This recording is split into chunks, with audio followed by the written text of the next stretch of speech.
Hello students, welcome to M2L।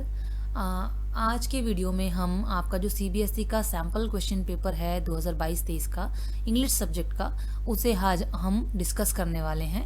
आज हम उसके दो सेक्शंस कवर करेंगे। आपका सेक्शन ए है रीडिंग स्किल्स का, सेक्शन बी है आपका ग्रामर का, तो उसे आज हम करने वाले हैं। तो चलिए शुरू करते हैं। सेक्शन ए हमारा है रीडिंग स्किल्स का। सेक्शन ए में आपको एक पैराग्राफ दिए गए हैं, उस पैराग्राफ को आपको पढ़ना है और उसके अकॉर्डिंगली जो आगे क्वेश्चंस पूछे गए हैं आपको क्वेश्चंस के जवाब देने होते हैं। तो चलिए ये वाला जो हमारा पैसेज है इसे हम चलिए पढ़ के देखते हैं। Mountains have always been held in great awe by mankind. जो माउंटेन्स होते हैं, पर्वत पहाड़ जो होते हैं, उसे हमेशा इंसानों ने बड़े हैरानी से, बड़ी हैरत से देखा है। They have been a challenge to humans. वो हमेशा ही इंसान के लिए एक चैलेंज की तरह साबित हुए हैं। Those brave among us have always wanted to conquer them. उनमें से, हम इंसानों में से भी जो बहादुर होते हैं, उन्होंने हमेशा उस पर जीत हासिल करने की कोशिश की है। You see, the more incredible the mountains the greater the thrill. इसमें ये कहने की कोशिश कर रहा है कि देखिए, माउंटेन्स जितना, मतलब जो पहाड़ है वो जितना बड़ा होगा, उसे उस पर जाने की, उसकी चोटी पर पहुंचने का जो थ्रिल होगा, जो एक्साइटमेंट होगी, वो उतनी ही ज्यादा होगी। A challenge to the bravery of the human race. मतलब कि इंसान की पूरी प्रजाति के लिए जो है ये चैलेंज जो है वो बहुत ही बहादुरी वाला होगा। Climbing mountains in experience that is hard to put into words. पहाड़ चढ़ने का जो एक्सपीरियंस होता है, ये ऐसा एक्सपीरियंस होता है जिसे आप शब्दों में नहीं कह सकते। You are in a beautiful environment and when you reach the top you feel incredible. आप एक बहुत ही खूबसूरत वातावरण में होते हैं और जब आप पर्वत की, पहाड़ की चोटी पर पहुंचते हैं, आपको बहुत ही अद्भुत फील होता है। But you also have to climb down which is when most accidents happen. लेकिन आप पहाड़ की चोटी पर तो चढ़ गए, लेकिन वहां से उसके बाद आपको नीचे भी आना होता है। जो वो सबसे खतरनाक जो है वो वही होता है, क्योंकि सबसे ज्यादा एक्सीडेंट्स जो है वो उसी वक्त होते हैं। People are tired, it gets dark, it's harder. क्योंकि क्या होता है कि जब पहाड़ की चोटी पर चढ़ते हैं तो इसके लिए इंटेंस ट्रेनिंग चाहिए होती है, तो बहुत मेहनत लगती है। तो इसमें क्या होता है, इंसान थक जाता है। उसके बाद थकान भी हो चुकी होती है, तब तक अंधेरा भी हो चुका होता है और बहुत ज़्यादा मुश्किल हो जाती है। So mountain climbing is undoubtedly one of the most popular adventure sports along with being challenging and risky for the climber. इसीलिए जो पहाड़ चढ़ने की जो एक्टिविटी है, ये सबसे ज़्यादा एडवेंचरस, सबसे ज़्यादा पॉपुलर एडवेंचरस स्पोर्ट्स में मानी जाती है और सबसे ज़्यादा चैलेंजिंग और रिस्की भी होती है। जो पहाड़ चढ़ता है, क्लाइंबर जो होता है, जो चढ़ता है, उसके लिए सबसे ज़्यादा चैलेंजिंग और रिस्की भी होती है। Without any perceived risk, there can't be a feeling that any significant challenge has been surmounted. किसी भी रिस्क के बिना ऐसी फीलिंग, जिसे आप बहुत बड़ा चैलेंज आपने एक्सेप्ट किया है और उसको पूरा करने की आप कोशिश कर रहे हैं, लेकिन उसमें साथ साथ हमेशा कोई ना कोई रिस्क ज़रूर होता है। But we have to bear in mind, लेकिन हमेशा हमें अपने दिमाग में ये बात रखनी चाहिए that mountaineering is not a sport that can be embraced without preparation. हमें ये बात हमेशा ध्यान रखनी चाहिए कि माउंटेन क्लाइंबिंग जो है वो एक ऐसा कोई नेचुरल जो रेगुलर स्पोर्ट नहीं है। ये एक ऐसा स्पोर्ट नहीं है जिसको आप बिना प्रिपरेशन के, चलो हमने खेलने के लिए, ट्राई करने के लिए खेल लिया, ऐसे नहीं कर सकते। इसको पूरी तैयारी चाहिए होती है। The enthusiasts must develop in themselves the spirit of adventure, willingness to undertake hardships and risk, extraordinary powers of perseverance, endurance, and keenness of purpose before climbing a mountain. ये कहने की कोशिश कर रहा है कि जो एंथुजियास्ट होते हैं, जो ये कोशिश करते हैं कि हाँ हम इस पहाड़ पर चढ़ेंगे आगे, उनको अपने मन में बहुत सारी चीज़ें प्रिपेयर करनी पड़ती हैं। क्या क्या प्रिपेयर करना पड़ता है? एडवेंचर की स्पिरिट होनी चाहिए कि आपके सामने कोई भी मुश्किल आएगी, आप उसको पूरी तरह से पार करेंगे, आप हार नहीं मानेंगे। Willingness to undertake hardship, risk लेने की विलिंगनेस होनी चाहिए कि आगे अगर कोई रिस्क आ गया, कोई अगर प्रॉब्लम आ गई, तो आप उसको कैसे सॉल्व करोगे। एक्स्ट्राऑर्डिनरी पावर ऑफ परसिफरेंस, बहुत ज़्यादा सहन शक्ति चाहिए, बहुत ज़्यादा तपस्या होनी चाहिए कि आप कई बार क्या होता है, बर्फ़ में बहुत दिक्कतें आ जाती हैं, लेकिन आपके अंदर अगर दृढ़ शक्ति है इसको समझने की, झेलने की, आपके अंदर सहन शक्ति है, तो आप पार कर सकते हैं। और वो कह रहा है कि आपके अंदर एक लक्ष्य होना चाहिए कि आप इस पहाड़ को पार कर जाएंगे। They should also know how to handle the mountaineering equipment.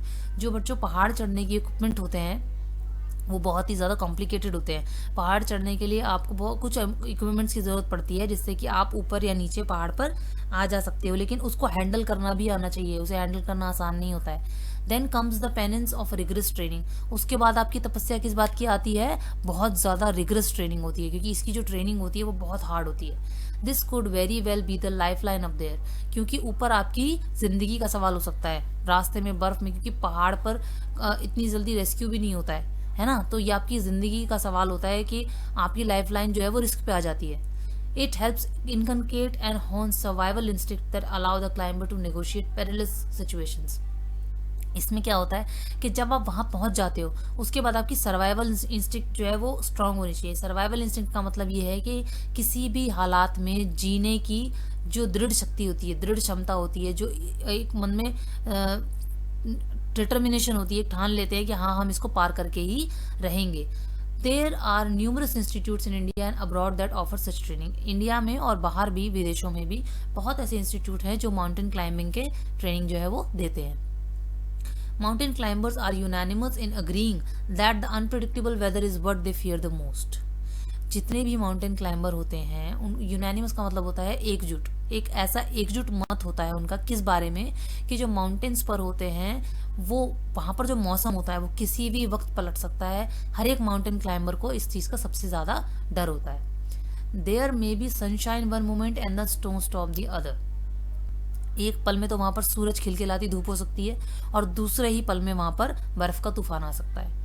At higher altitude, जब बहुत ज़्यादा ऊपर हम पर्वत पर, पहाड़ पर ऊपर पहुँच जाते हैं, snow is a regular feature and being decisive about setting up camps और proceeding further is crucial.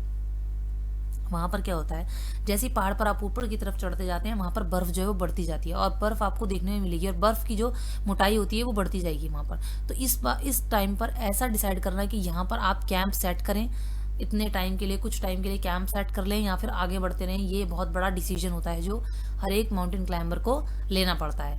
Up there, where the intention is to embrace nature's wonder, one realizes that it cannot be done without facing its formidable glory. ऊपर जाने पर जहाँ पर कि हर एक की intention ये होती है कि वो प्रकृति के सबसे ज़्यादा खूबसूरत अद्भुत नज़ारे को गले लगा सके, लेकिन साथ में ही उसे ये भी रियलाइज़ होता है कि वो उसकी जो अद्भुत शक्ति है उसको देखे बिना या उसको झेले बिना वो ऐसा नहीं कर सकता। A true mountaineer may challenge the mountain, yet it always respectful to the powerful forces of nature. जो पर्वतारोही, सच्चा पर्वतारोही होता है, पहाड़ चढ़ने वाला जो होता है, वो पहाड़ को चैलेंज तो कर सकता है कि भाई मैं तुम्हारी चोटी तक पहुंच जाऊंगा, चैलेंज तो कर सकता है, लेकिन फिर भी वो प्रकृति की जो शक्तिशाली बल है, जो शक्ति है नेचर के अंदर, उसको हमेशा रिस्पेक्ट करता है। Summiting mountains carries its own health risks such as oxygen, altitude sickness problems. Summiting mountains का मतलब होता है पहाड़ की चोटी पर पहुंच जाना। तो पहाड़ की चोटी पर पहुंचने में क्या होता है कि बहुत सारे हेल्थ रिस्क होते हैं, क्योंकि जैसे ही आप ऊपर जाते हैं वहाँ पर ऑक्सीजन की भी कमी हो जाती है। आपको एल्टीट्यूड सिकनेस हो सकती है, यानी कि आप ज़मीन से बहुत ज़्यादा ऊपर उठ चुके होते हैं तो आपको सिकनेस होने लगती है, आपको चक्कर आने लगते हैं, नॉशियस होने लगते हैं, फ्रॉस्ट बाइट हो जाती हैं। क्या होता है कि फ्रॉस्ट बाइट का मतलब ये होता है कि किसी जगह आपकी उंगलियों में, पैर की उंगलियों में इतनी ज़्यादा ठंड बढ़ जाती है कि वो उसकी जो नसें होती हैं वो धीरे धीरे मरने लगती हैं। फ्रॉस्ट बाइट हो जाता है तो वो उसकी जो सेल्स हैं वो डेड हो जाती हैं। Swelling of hands and feet, आपके हाथ पैर सूज सकते हैं। Fluid collection in brain and lungs and exhaustion, आपके जो हमारा बॉडी फ्लूइड होता है वो आपके हार्ट में, लंग्स में या ब्रेन में इकट्ठा हो सकता है। Yet the gratification mountaineers feel from mastering something that is so frightening urges them to undertake these endeavors. लेकिन फिर भी जो पर्वतारोही होते हैं वो इन सारे रिस्क को ध्यान में रखते हुए, इन सारे डरों को पार करते हुए, फिर भी वो अपने आप को इस बात की तरफ बढ़ाते हैं कि हम फिर भी माउंटेनियरिंग करेंगे। We may think that the mountaineers are fearless. हमें ऐसा लगता होगा कि पर्वतारोही बिल्कुल निडर होते हैं, उन्हें बिल्कुल डर नहीं लगता, लेकिन एक्सपर्ट ऐसा कहते हैं नॉट एट ऑल, ऐसा बिल्कुल नहीं है। It's fear that keeps them so intrigued with such arduous journeys. ये डर ही होता है जो इनको इस तरह की कठिन यात्राओं पर जाने के लिए, ऐसे कठिन एडवेंचर्स को आगे बढ़कर एक्सपीरियंस करने के लिए प्रेरित करता है। Impulses and brazenness can be deadly force. Impulse जो होती है, आप एकदम उठे और नहीं मैं आप पर्वत चढ़ूंगा, मैं पर्वत पर जाऊंगा, ऐसे ये चीज़ जो होती है ये बहुत ही ज़्यादा फेटल यानी कि बहुत ही ज़्यादा दुश्मन आपके लिए साबित हो सकती है। In the words of an mountaineer, अगर एक पर्वतारोही के शब्दों में कहें, बचेंद्री पाल जिन्होंने माउंट एवरेस्ट की चढ़ाई की थी, the biggest risk is to not to take the risk at all, remember that. Bachendri Pal ने ये कहा था कि सबसे बड़ा रिस्क आपकी लाइफ में यही होता है कि आप कोई रिस्क नहीं लेते। ठीक है, यहाँ पर आपका पैराग्राफ खत्म हो गया है। अब इस पैराग्राफ के बेसिस पे आपको कुछ क्वेश्चंस दिए गए, उसका हमें जवाब देना है। चलो, पहला क्वेश्चन है आपका, why does the writer say that mountain inspires awe in humans. Writer ऐसा क्यों कहता है कि जो माउंटेन्स हैं एक जो मानवों में, इंसानों में एक अद्भुत फीलिंग पैदा कर देता है। ऑ का मतलब होता है कि आप किसी चीज को देखते रह जाओ, ऐसी फीलिंग पैदा कर देता है। ऐसा वो क्यों कहता है, क्यों? इसका ऑप्शन आपका है, आपका ऑप्शन है B, they evoke the wish in us to master them. क्योंकि इन पहाड़ों को देखकर हमारे अंदर ये इच्छा जागृत होती है कि हम इनको मास्टर करें, हम इनकी चोटी पर चढ़े, हम इनको चैलेंज कर कर इन पर ऊंचाई पर पहुंचे, जितनी ऊंचाई पर ये पहाड़ है। क्वेश्चन ऑप्शन नंबर सेकंड है आपका, select the option that corresponds to the following relations below. वो कह रहा है कि यहाँ पर इन्होंने ये जो सेंटेंस दिया है आपको, इसी तरह के सेंटेंसेस में ऐसा कौन से इन चारों ऑप्शंस में से है जो सिमिलर है, मतलब जो रिलेशन यहाँ मोर इनक्रेडिबल और ग्रेटर में है वही यहाँ पर अंडरलाइन वर्ड्स में होना चाहिए सेम। ऐसे ऑप्शंस में से कौन सा ऑप्शन है? अब देखो, इसने कहा है the more incredible the mountains the greater the thrill. जितने ज्यादा अद्भुत पहाड़ होते हैं उतना ही ज्यादा उन पर चढ़ाई करने की या इस एडवेंचर को एक्सपीरियंस करने की उनके अंदर उत्सुकता आती है। दोनों ज्यादा हुए, ठीक है। यहाँ पर मोर इनक्रेडिबल यानी कि ज्यादा अद्भुत हो गए, और यहाँ पर ग्रेटर द थ्रिल यानी कि उतना ही बड़ा थ्रिल हो गया। दोनों ही पॉजिटिव है। तो यहाँ पर देखो ऑप्शन ए में आता है the higher the stamina the lower the food intake. Higher और लोअर ये ऑपोजिट है, ये नहीं आएगा। The more you live the lesser your illness, यहाँ मोर और लेस है, यहाँ पर भी ऑपोजिट है, ये भी नहीं आएगा। The smaller the car the bigger the advantage, smaller और बिगर ये भी ऑपोजिट है, ये भी नहीं आएगा। तो हमारा ऑप्शन बचता है four, the heavier the luggage the higher the penalty. Heavier भी होता है आपका ज्यादा वजन होना, और हायर भी होता है ज्यादा पेनल्टी होना। तो ये दोनों आपके सिमिलर हैं, इसी तरह से ऑप्शन आपका डी आंसर आ जाएगा। ऑप्शन नंबर 3 है, select the option that displays what the writer projects with reference to the following. ये इन चारों ऑप्शन में से इस लाइन को पढ़कर हमें ये बताना है कि जो राइटर है वो क्या प्रोजेक्ट कर रहा है, मतलब कि क्या बताना चाह रहा है। So mountain climbing is undoubtedly one of the most popular adventure sports. वो कह रहा है कि माउंटेन क्लाइंबिंग जो है बिना शक के ये बात कही जा सकती है कि सबसे पॉपुलर एडवेंचरस स्पोर्ट्स है। इसमें वो क्या दिखा रहा है? क्या वो डाउट बता रहा है? क्या उसे शक है? वो कॉशन बता रहा है? क्या वो बचने की सलाह दे रहा है, जागरूक रहने के लिए कह रहा है? कन्विक्शन, क्या वो पूरे यकीन से इस बात को कह रहा है, या डिनायल या किसी बात को वो मना कर रहा है? तो बच्चों वो पूरे यकीन से इस बात को कह रहा है। अनडाउटेडली का मतलब ही यही है कि वो बिना शक के यकीन से इस बात को कह रहा है कि माउंटेन जो क्लाइंबिंग है वो मोस्ट पॉपुलर एडवेंचरस स्पोर्ट्स है। और question number 4, complete the following with a phrase from paragraph 1। वो कह रहा है कि ये जो उसने यहाँ दिया हुआ था, best experienced rather than described, यानी कि किसी चीज को एक्सपीरियंस करना, किसी को बताने की बजाय उसे एक्सपीरियंस करना, उसे पैराग्राफ 1 में और किस तरह से कहा गया है। देखो पैराग्राफ 1 में यहाँ पर कहा गया है, ये देखिए, climbing mountain is an experience that hard to put in words, यानी कि इसे शब्दों में बताना मुश्किल है, इसे एक्सपीरियंस ही किया जाना चाहिए। तो यहाँ सेम आ रहा है, तो आपका आंसर में आप क्या लिखेंगे? Hard to put in words. ये हमने पैराग्राफ 1 में से उठा लिया। चलो क्वेश्चन नंबर 5 है, the writer compares training to penance in the line. वो कह रहा है कि इस लाइन में then comes the penance of the rigorous training, इस लाइन में उसने पेनेंस को, यानी कि जो आपकी तपस्या होती है, जो आपकी मेहनत होती है, उसको ट्रेनिंग से उसने कंपेयर किया है। वो कह रहा है कि पॉइंट ऑफ सिमिलैरिटी क्या होती है। सिमिलैरिटी में क्या, जैसे ट्रेनिंग में और पेनेंस में सिमिलैरिटी कितनी होती है? ट्रेनिंग बहुत डिफिकल्ट होती है। ट्रेनिंग में क्या होता है? ट्रेनिंग में वो कह रहा है कि बहुत डिफिकल्ट हुई, और पेनेंस का मतलब आपका एक तरह की तपस्या हो गई, यानी कि जिसमें बहुत मेहनत चाहिए, वो भी बहुत मुश्किल होती है करनी। तो ये इसकी सिमिलैरिटी है कि पेनेंस में आपको बहुत ही ज्यादा दृढ़ निश्चय चाहिए होता है, और ट्रेनिंग जो होती है वो बहुत ही मुश्किल होती है। उसमें भी आपको जब तक आपके अंदर दृढ़ निश्चय नहीं होगा तब तक आप उस ट्रेनिंग को पूरा नहीं कर पाएंगे। ठीक है, क्वेश्चन नंबर 6 है आपका, based on your reading of text list 2 reasons why the writer says that mountaineering is not a sport that can be embraced without preparation. वो कह रहा है कि पूरे पैराग्राफ में से आप ऐसे 2 रीजन बताइए जिसके बेसिस पर इस बात को कहा जा सके कि जो माउंटेनियरिंग है या माउंटेन क्लाइंबिंग है उसको बिना तैयारी के किया जाना बहुत ही ज़्यादा खतरनाक हो सकता है, उसे आपको बिना तैयारी के नहीं करना चाहिए। तो देखो, पहला रीजन तो यही हुआ, because mountaineering includes difficulties like having to walk on icy sheets that can not be accomplished without proper preparation of equipments.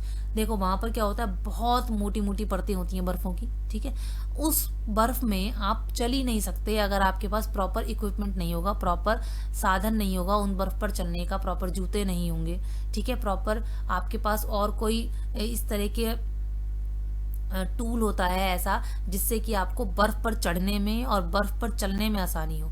तो जब तक इसकी तैयारी आपने नहीं की होगी तब तक आप वहां पर इतनी मोटी परत में नहीं चल पाएंगे, आपके पैर धंस जाएंगे, है ना। तो इसके लिए भी प्रॉपर तैयारी चाहिए होती है। दूसरा क्या है, because managing unpredictable weather is essential in mountaineering and can not be accomplished without being prepared with specific training. इसमें भी ये देखो, हमने ऊपर वाले पैराग्राफ में पढ़ा था कि माउंटेनियर्स जो होते हैं उनको सबसे बड़ा डर क्या होता है, वेदर, अनप्रिडिक्टेबल वेदर का, यानी कि मौसम कभी भी बदल सकता है। इसीलिए अगर आपके पास प्रॉपर ट्रेनिंग नहीं होगी, अगर आप प्रॉपरली इस बात के लिए तैयार नहीं होंगे कि अगर कल को ऊपर हम आधे, मान लीजिए आप 2000 मीटर ऊपर पहुंच गए और उसके बाद मौसम बिगड़ गया, अगर आप उसके लिए तैयार नहीं है, अगर आपको नहीं पता कि मौसम बिगड़ने पर आपको क्या करना है, तो आपके लिए बहुत ही ज्यादा जानलेवा साबित हो सकता है। इसलिए हमें बिना तैयारी के वहां पर नहीं जाना चाहिए।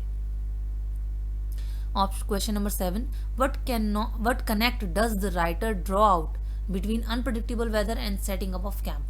वो कह रहा है कि जो अनप्रिडिक्टेबल वेदर है, यानी कि मौसम है जो कभी भी पलट सकता है, और कैंप जो हम सेट करते हैं उसके बीच में क्या कनेक्शन है। If the weather is unpredictable, it makes it difficult to decide when to set up camp, as mountaineers would prefer to climb when it's sunny and camp when it's snowing. इसका कहने का क्या मतलब है, ये कह रहा है कि कैंप सेटअप करने में और अनप्रिडिक्टेबल वेदर में क्या कनेक्शन है। यही कनेक्शन होता है कि जब वेदर होता है, जो वेदर चेंज हो जाता है अचानक, उसी वक्त उसको डिसाइड करना पड़ता है माउंटेनियर को कि उसको कैंप सेट करना है, कैंप लगाना है या फिर आगे बढ़ते जाना है। तो कैंप माउंटेनियर्स यूजुअली क्या करते हैं कि जब धूप हो रही होती है या खुला मौसम होता है तब वो पहाड़ पर आगे बढ़ते हैं, और जैसे ही बर्फ गिरने शुरू हो जाती है या फिर ज्यादा बर्फीला तूफान आने लगता है तो वो लोग क्या करते हैं, कैंप सेटअप कर लेते हैं। The writer says a true mountaineer may challenge the mountain yet is always respectful to the powerful forces of nature. Writer ऐसा कहता है कि जो एक ट्रू सच्चा पर्वतारोही होता है वो एक पर्वत को चैलेंज तो करता है लेकिन फिर भी इसकी जो छुपी हुई ताकतें होती हैं उसकी हमेशा इज्जत करता है। Select the reason the mountaineer is respectful to the forces of nature up in the mountains. वो कह रहा है कि इन ऑप्शंस जो दिए हैं, सर्वाइवल, एक्सपीरियंस, ट्रेडिशन और डायरेक्टिव, इन ऑप्शंस में से एक रीजन बताओ, ये इनमें से कौन सा वो रीजन है जिसके बेसिस पर हम कह सकते हैं कि माउंटेनियर जो है वो पर्वत की और प्रकृति की ताकत की इज्जत करते हैं। इसका ऑप्शन आपका सही क्या आएगा, सर्वाइवल। वो इसकी इज्जत क्यों करते हैं, क्योंकि उन्हें जीना होता है, मुश्किल से मुश्किल परिस्थिति में भी उन्हें बाहर निकलना होता है और जीना होता है, इसीलिए वो प्रकृति की ताकत की इज्जत करते हैं और कभी भी उसमें मतलब किसी तरह की बाधा नहीं डालते, है ना, जबरदस्ती अपनी जान को खतरे में नहीं डालते हैं। क्वेश्चन नंबर 9 है आपका, supply 1 point two justify the following.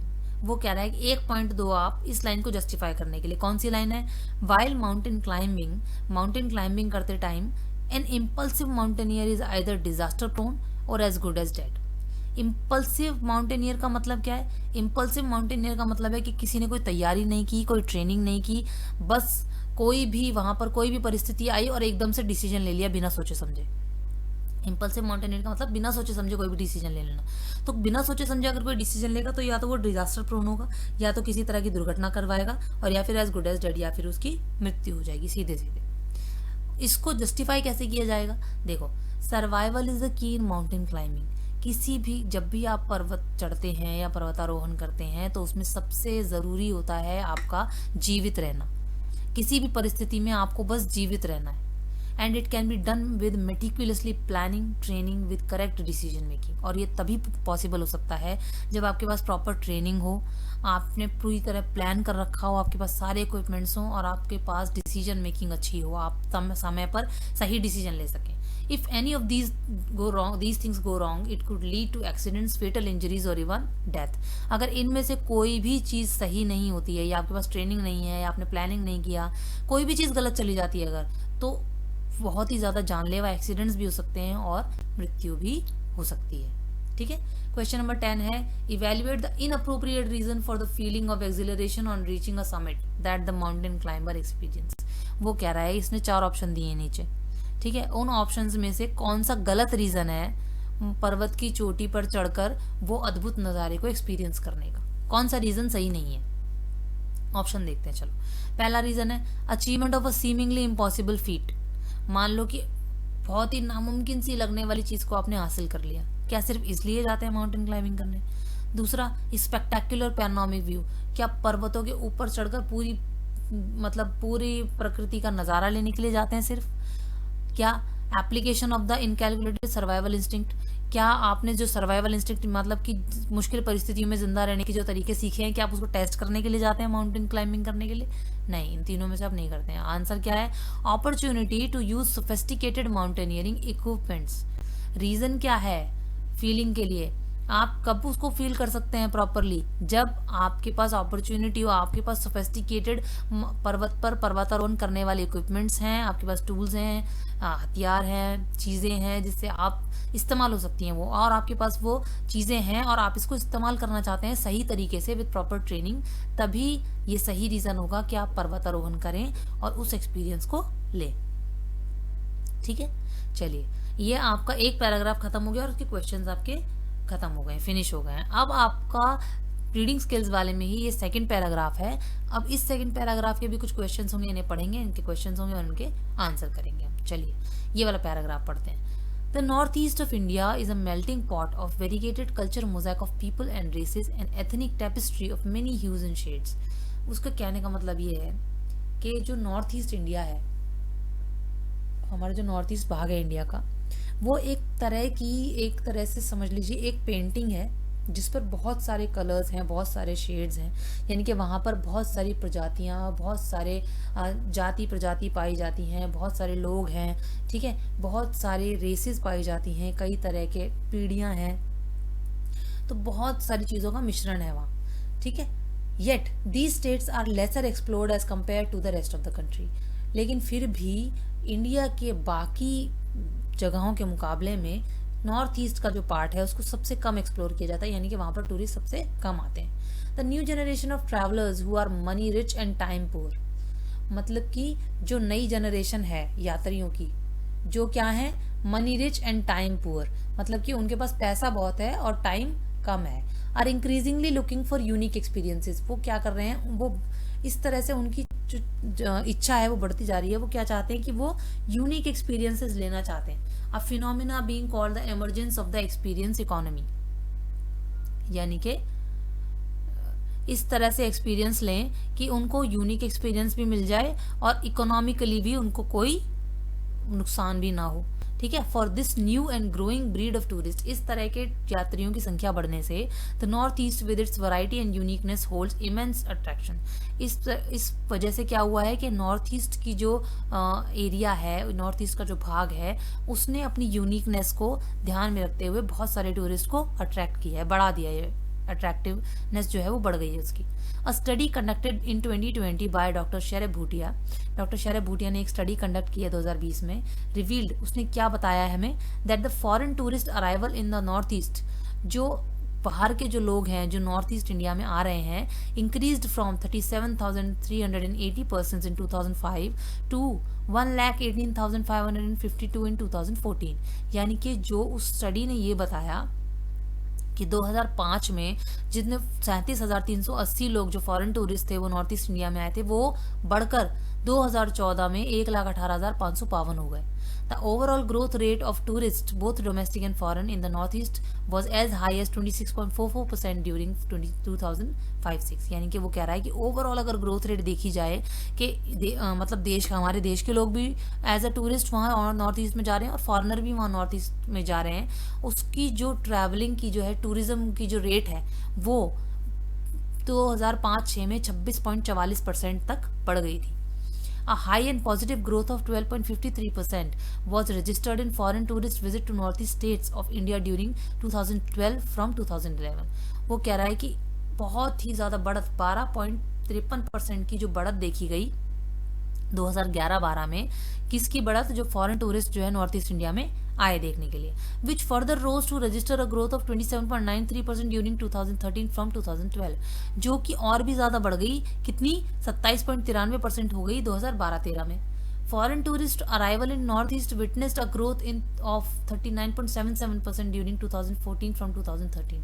उसके भी आगे जब हम 13-14 में पहुंचे तो नॉर्थ ईस्ट में टूरिस्ट की जो बढ़त थी वो कितनी देखी गई? 39.77%, according to data provided from ministry of tourism government of India. ये डाटा कहाँ से लिया गया है? Ministry of tourism government of India ने ये डाटा सर्वे में बताया है हमें. The study recommendations for tourism planners including the need of concentrate on same key areas like enhancement of tourist facilities, tourism financing, focus on community involvement and others for the formulation of a sustainable tourism strategy in the northeast states of India. अब इस study से क्या हुआ? इस study ने recommend किया, इस study ने आगे इस बात को जोर दिया कि टूरिज्म प्लानर्स जो हैं वो कुछ चीज़ों पर ज़्यादा कॉन्सेंट्रेट करें, सेम की के साथ साथ कुछ चीज़ों पर कॉन्सेंट्रेट करें, जैसे कि टूरिस्ट की फैसिलिटीज़ को बढ़ाया जाए. फैसिलिटीज़ का मतलब क्या हुआ? टूरिस्ट को फैसिलिटी कैसे चाहिए होती है? मान लीजिए कि वो कहीं गया तो उसे रहने की जगह मिले, उसे प्रॉपर खाने की जगह मिले, उसे प्रॉपर आने जाने की जगह मिले, है ना. फोकस ऑन कम्युनिटी इन्वॉल्वमेंट, यानी कि वहाँ पर और लोग भी हों जिसके साथ वो घुल मिल सके, वहाँ पर उन लोगों से इंटरेक्ट कर सके, जुड़ सके.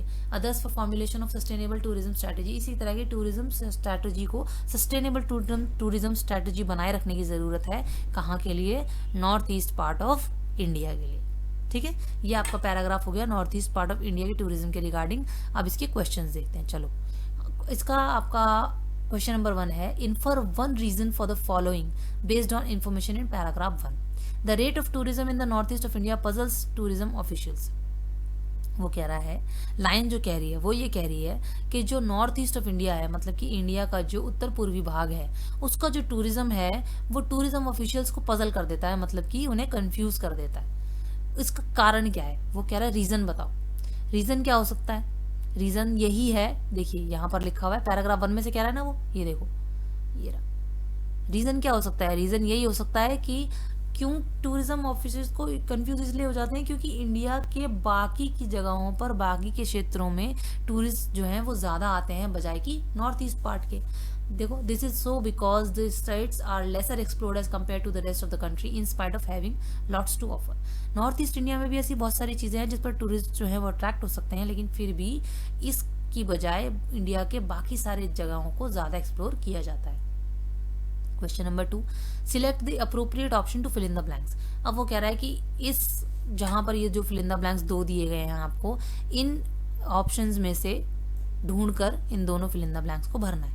चलो पढ़ लेते हैं. पहले पैराग्राफ 1 में से हमें बताना है, वी कैन इन्फर दैट, हम ये बात पता लगा सकते हैं, कह सकते हैं, that the dash and dash of the north eastern states aid attracting the money rich and time poor tourist.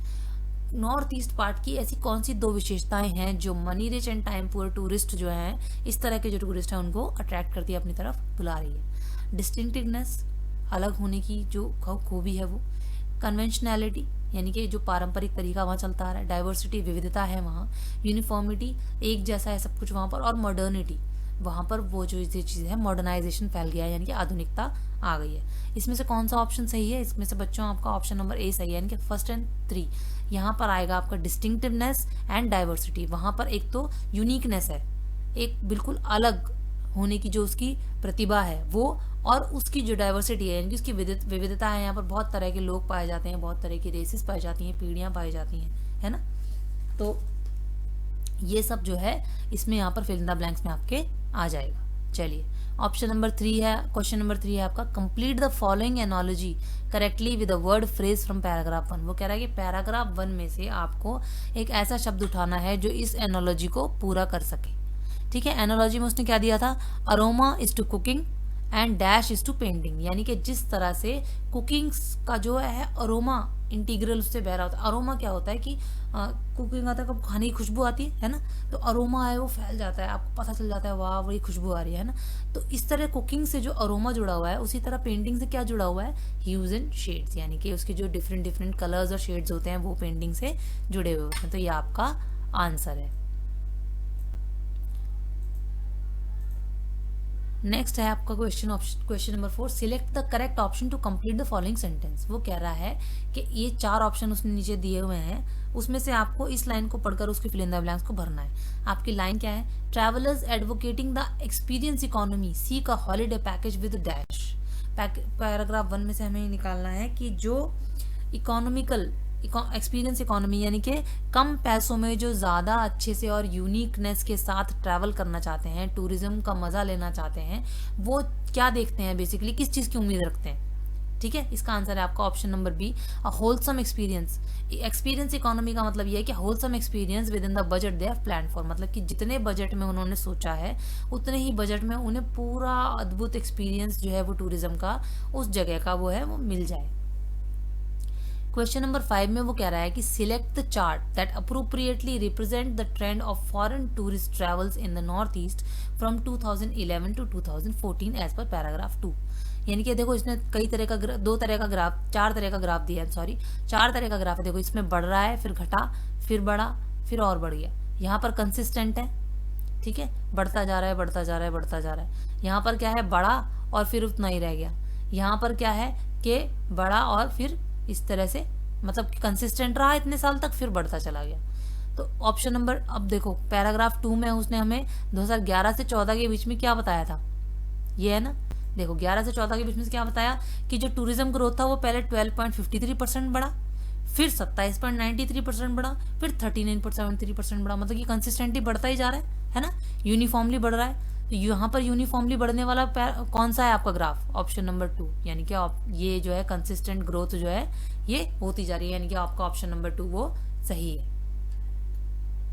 Question number 6 है, fill in the blanks by selecting the correct option. ये कह रहा है कि आपको ऑप्शंस में से choose करके उसका correct fill in the blanks भरना है। किस में भरना है, the study of tourist travel statistics in the north east from 2005 to 2014 showed dash results.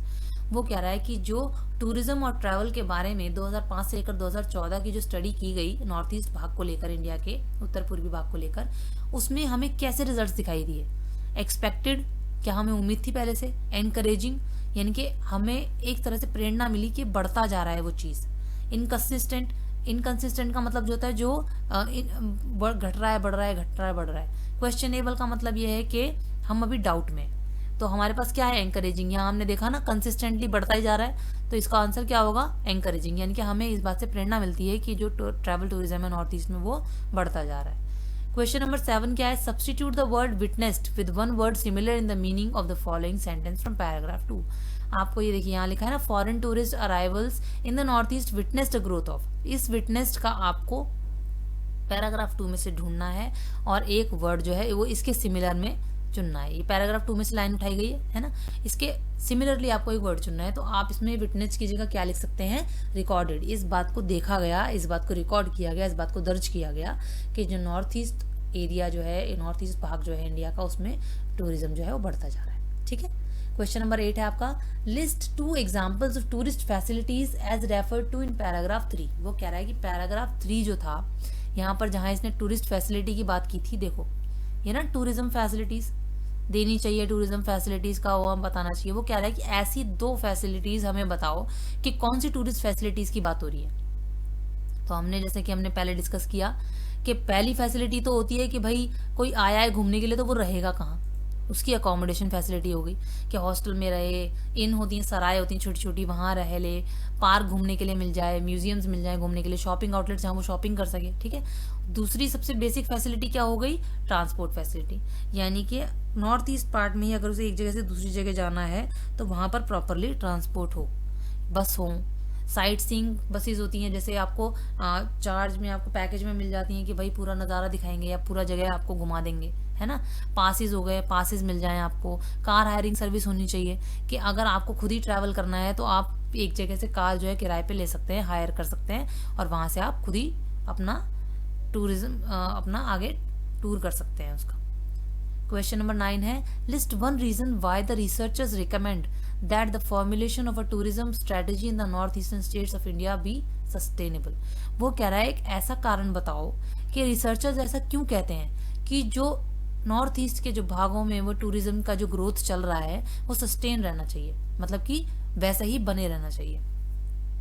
किस लिए है आंसर है इसका, to ensure protection of culture and heritage of the north eastern part of India. यानी कि इस सस्टेनेबल कैसे बनी रह सकती है, बनाने के लिए क्या करना पड़ेगा, हमें इस चीज़ को प्रोटेक्ट करना पड़ेगा। जो नॉर्थ ईस्ट भाग में जो उसकी हेरिटेज है, जो उसका कल्चर है, ठीक है, जो हमारा पुरातत्व है, जो हमारी पुरानी धरोहर है, उसे हम प्रोटेक्ट करें, उसे हम बना के रखें, ताकि वहां पर टूरिज्म बढ़ता रहे, इसी तरह लोग आते रहें और कंसिस्टेंट ग्रोथ जो है वो मिलती रहे। ठीक है, चलिए आपका ऑप्शन नंबर 10 है, select the option that titles paragraph 1 to 3 appropriately with reference to information in the text. वो कह रहा है कि यहाँ पर उसने आपको 3 पैराग्राफ दिए थे, ठीक है। वो कह रहा है इन तीनों पैराग्राफ्स की एक सेपरेट हेडिंग बता दो मुझे। तीनों पैराग्राफ्स को अगर हेडिंग देनी हो, देखो पहले वाले में उसने नॉर्थ ईस्ट के बारे में बताया, ठीक है, वहां पर टूरिज्म कैसा है कैसा नहीं है। दूसरे पैराग्राफ में उसने डाटा बता दिया कि एक स्टडी में जो सर्वे हुआ था उसमें क्या क्या स्टडी में आया और कितना % का ग्रोथ था, कितना % का आगे हमें एंकरेजमेंट मिला, है ना। और थर्ड में उसने बताया कि क्या क्या रिकमेंडेशन होनी चाहिए। अब इस ऑप्शंस में से ऐसे अप्रोप्रिएट जो है वो हेडिंग वो ढूंढनी है। तो पहले पैराग्राफ को हम क्या हेड देंगे, विंड्स ऑफ चेंज, किस तरह से चेंज आ गए हैं टूरिज्म में, है ना, टूरिस्ट किस प्रकार से चेंज हो गए हैं। अब मनी रिच टाइम पुअर वाले टूरिस्ट हो गए हैं चेंज, नई जनरेशन के टूरिस्ट आ गए हैं। सेकंड में क्या है, नंबर्स डोंट लाई, ये हम कह सकते हैं नंबर्स डोंट लाई, क्योंकि एक स्टडी के बेसिस पर वो सारे डाटा इकट्ठा किया गया है, तो जो डाटा तो झूठ नहीं बोलेगा, तो डाटा हमें क्या बता रहा है कि वहां पर टूरिज्म जो है वो बढ़ता जा रहा है, ठीक है। और तीसरा हम दे सकते हैं टाइम फॉर एक्शन, यानी कि और भी इस टूरिज्म को बढ़ाने के लिए टूरिस्ट फैसिलिटीज और जिस तरह के अकोमोडेशन, ट्रांसपोर्ट, है ना, वो टूरिस्ट को आराम देने के लिए और टूरिस्ट को अट्रैक्ट करने के लिए और क्या क्या हम वहां पर कर सकते हैं, इसको हमें सोचे जाने की जरूरत है। तो हम टाइम फॉर एक्शन इसको हेडिंग दे सकते हैं, ठीक है। चलिए ये आपका सेक्शन नंबर 1 खत्म हो गया है। अब हम आते हैं अपना section number B. Section B है आपका ग्रामर, ये टोटल आपका ग्रामर के बेस पे क्वेश्चन है, सेक्शन है आपका, इसको इसी तरह पढ़ते हैं। चलो इसका पहला क्वेश्चन लेते हैं, attempt any 10 of the following question. पहले उसने यहाँ ऊपर हेडिंग दे दिया आपको कि जितने भी उसने आपको क्वेश्चन दिए हैं उसमें से आपको केवल 10 करने हैं, ठीक है। इस बात को ध्यान रखिएगा, जहां पर भी ऐसी डायरेक्शन हो वहां पर आपको उसी अकॉर्डिंग आंसर्स देने। चलो पहला क्वेश्चन क्या रहा है, वो fill in the blanks by choosing the correct option to complete an online update. एक ऑनलाइन अपडेट आई, उसमें उसने एक फिल इन द ब्लैंक्स दे दिया, आपको ऑप्शन में से चुन के वो ब्लैंक भरना है। The climate control comment by an activist dash on social media yesterday. एक क्लाइमेट कंट्रोल कमेंट आया, एक एक्टिविस्ट ने क्लाइमेट कंट्रोल पर एक कमेंट किया, जिसने क्या किया, सोशल मीडिया पर डैश हुआ, कब, कल, पास्ट की बात हुई। तो ब्लो अप नहीं आ सकता, ये फर्स्ट फॉर्म है, नहीं आएगा। ब्लू अप, इसका आंसर क्या होगा सही, ब्लू अप। सेकंड फॉर्म आएगी आपकी, ठीक है। इज ब्लोन नहीं हो सकता क्योंकि पास्ट की बात हो रही है, पहले तो विल बी ब्लोन नहीं होगा ऑब्वियसली, है ना, पास्ट की बात हो रही है, तो हम सीधा सीधा ऑप्शन नंबर 2 लगाएंगे, is blew up. The climate control comment by an activist blew up on social media yesterday. Question number 2 है, read the conversation between a doctor and a patient. एक डॉक्टर और पेशेंट के बीच में बातचीत हो रही है, इसे पढ़ो, ठीक है। और complete the sentence by reporting the patients reply correctly. उसके बाद क्या करो कि कंप्लीट सेंटेंस को कंप्लीट कर दो आगे, हम उन्होंने सेंटेंस में ब्लैंक दिया हुआ है, आपको कंप्लीट करना है। चलो कन्वर्सेशन पढ़ते हैं। Doctor, do you feel down from time to time mister Gopalan. क्या आपको कभी कभी तबीयत अपनी डाउन लगती है, मतलब आपको आपको ऐसा एहसास होता है कि मतलब कि आप डाउन फील कर रहे हैं, बीमार फील कर रहे हैं मिस्टर गोपालन। Patient, yes I do not stay in a good mood. Yes मैं अच्छे मूड में आजकल नहीं रह पा रहा हूँ। अब इसको उसने क्या किया, रिपोर्टेड स्पीच में चेंज कर दिया। कैसे, the doctor while trying to figure out his patient's ailment. Doctor जो था जब अपने पेशेंट की बीमारी का पता लगाने की कोशिश कर रहा था, उसने उससे पूछा, आस्क्ड अबाउट हिज वेलबींग, उसने उसका हालचाल पूछा। टू विच, जिसके आंसर में द पेशेंट अफर्म्ड, पेशेंट ने इस बात को कंफर्म किया that he does not stay in a good mood, कि वो अच्छे मूड में आजकल नहीं रहता है। चलिए क्वेश्चन नंबर 3 है आपका, select the correct option to fill in the blanks. Same आपको फिल इन द ब्लैंक्स दिया, ऑप्शन दिया, आपको क्लियर करना है। द एडवर्टाइजमेंट रेड, एडवर्टाइजमेंट कहती है if you smoke statistically your story dash and 15% before it should. Advertisement कहती है कि अगर आप स्मोक करते हैं, अगर आप स्मोकिंग करते हैं तो स्टेटिस्टिकली आंकड़ों के हिसाब से आपकी कहानी यानी कि आपका जीवन जो है वो 15% पहले खत्म हो जाएगा जब वो होना चाहिए। यानी कि आपकी जो मृत्यु की जो प्रोबेबिलिटी है, प्रायिकता है, वो 15% बढ़ जाती है, प्रोबेबिलिटी ज्यादा हो जाती है, ये कि 15% पहले। पर इसकी जगह आएगा क्या? मस्ट आएगा। योर स्टोरी मस्ट एंड, वो मस्ट नहीं कह सकता क्योंकि वो इस बात को इंश्योर नहीं कर सकता। शुड नहीं कह सकता, विल कह सकता है क्योंकि वो आपको इस बात को इंश्योर कर रहा है कि ऐसा होगा, अगर आप कंटिन्यूसली करते रहेंगे तो ऐसा होगा मोस्ट प्रोबेबली। ठीक है, चलिए इसका आंसर आएगा option number C, will.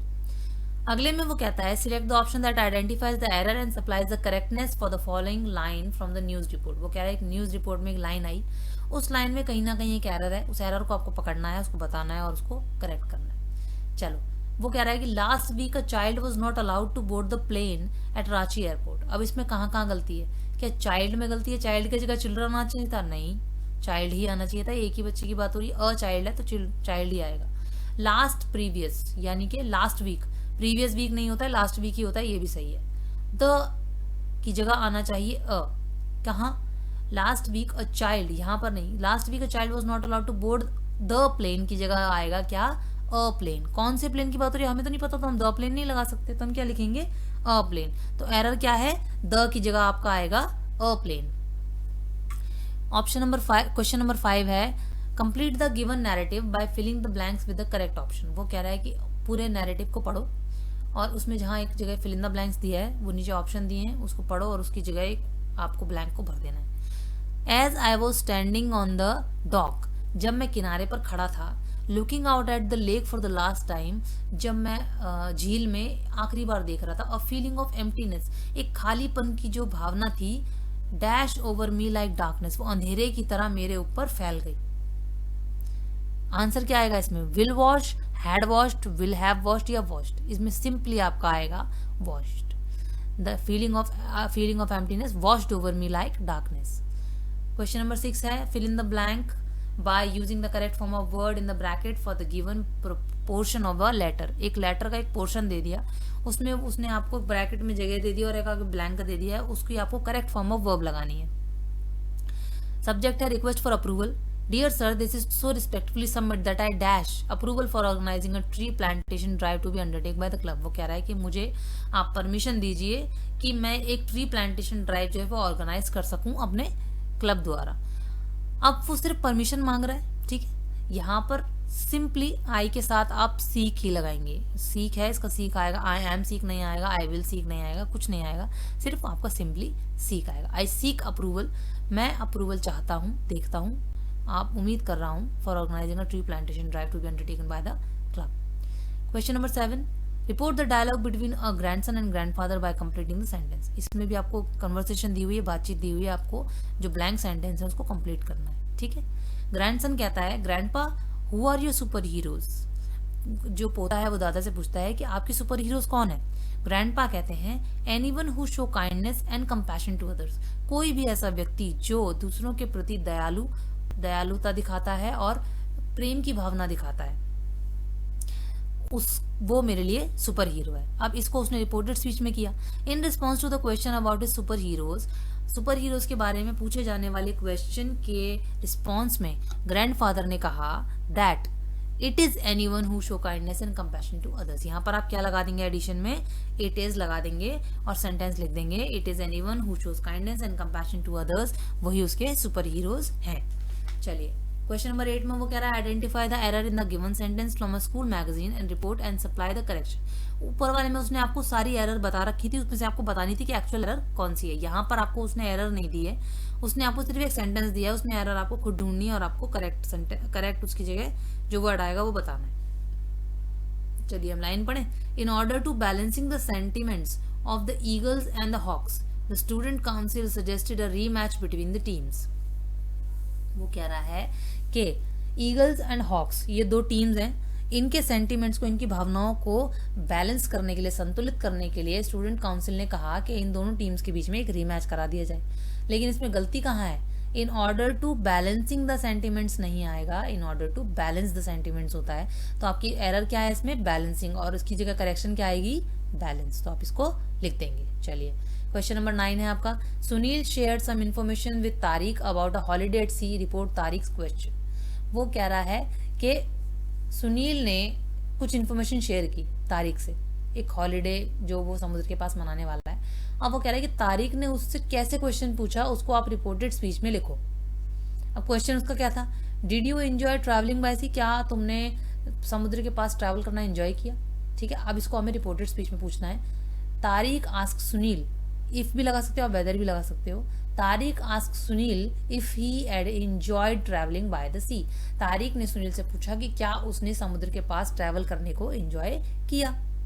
Question number 10, fill in the blanks by choosing the correct option to complete the slogan by the ministry of child welfare. यहाँ उसने आपको एक स्लोगन दे दिया, लेकिन उसने एक जगह ब्लैंक दे दिया है, आपको ऑप्शन में से चुनना है और ब्लैंक बताना है। Dash we afford to neglect children, think twice, क्या हम बच्चों को नजरअंदाज करना अफोर्ड कर सकते हैं? क्या हमें ऐसा करना चाहिए? थिंक ट्वाइस, 2 बार सोचिए, क्या हम ऐसा कर सकते हैं? हम हमेशा पूछेंगे क्या हम ये अफोर्ड कर सकते हैं। सकने के लिए आप क्या लगाते हैं? कैन। विल नहीं लगाते, मे नहीं लगाते, नीड नहीं लगाते, ठीक, आप कैन लगाते हैं। तो इसका आंसर आपका क्या आएगा? Option number D, that is can. चलिए, आपके 2 यहाँ पर हमने सेक्शंस कवर कर लिए हैं।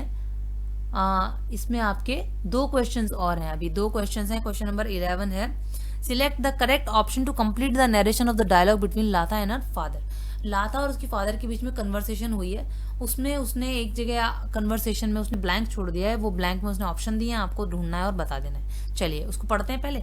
Father, Y ask so many questions लाथा, फादर कहते हैं कि तुम इतने क्वेश्चंस क्यों पूछती हो लाथा।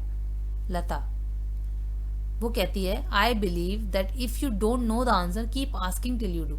वो कहती है कि मुझे ऐसा लगता है कि अगर आपको किसी बारे के बारे में नहीं पता तो आपको पूछते रहना चाहिए जब तक आपको उसका जवाब नहीं मिल जाता। अब इसको उसने रिपोर्टेड स्पीच में कन्वर्ट कर दिया।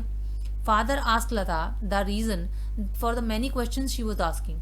फादर ने उससे उन सारे क्वेश्चंस के बारे में पूछा जो वो बार बार पूछी जा रही थी।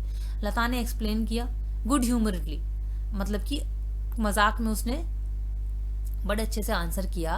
That in event of not knowing the answer, अगर आपको किसी सवाल का जवाब नहीं पता है, वन शुड क्या keep asking till one does. Kept asking नहीं आएगा, keep asking till one do नहीं आएगा, केप्ट ऑन आस्किंग नहीं आएगा, सीधे आएगा आपका कीप आस्किंग। देखो उसने कन्वर्सेशन में ये दिया हुआ ना keep asking till you do, अब यू डू की जगह हम क्या लगाएंगे? One does. रिपोर्टेड स्पीच में उसे चेंज कर देंगे, keep asking till one does.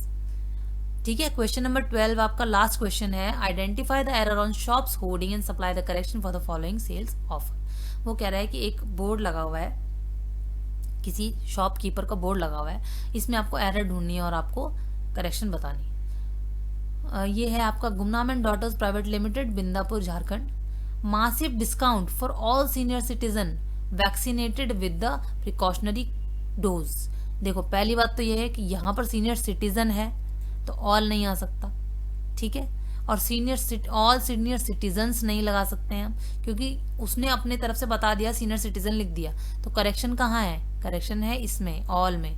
All की जगह आप क्या लिखेंगे? ईच, हर एक सीनियर सिटीजन को डिस्काउंट दिया जाएगा, ठीक है। अगर वो सीनियर सिटीजन्स लिखता तो ऑल सही होता, लेकिन उसने अगर सीनियर सिटीजन लिखा है तो यहाँ पर ऑल की जगह क्या आएगा? ईच, हर एक सीनियर सिटीजन को ये डिस्काउंट जो है वो दिया जाएगा प्रिकॉशनरी डोज के द्वारा वैक्सीनेट होने के लिए, ठीक है। चलिए, अब आपका ये सेक्शन नंबर 2 भी खत्म हो गया है। अब हम नेक्स्ट वीडियो में इसके आगे के सेक्शंस पढ़ेंगे। तो आज के लिए वीडियो में हम इतना ही। आपसे उम्मीद करती हूँ आप इसे ज़्यादा से ज़्यादा पढ़ेंगे, और अगर आपको ये वीडियो पसंद आया हो तो प्लीज़ हमारे वीडियो को लाइक करिएगा, हमारे चैनल को सब्सक्राइब करिएगा, और ऐसे ही वीडियोस हम आपके लिए लाते रहेंगे। तब तक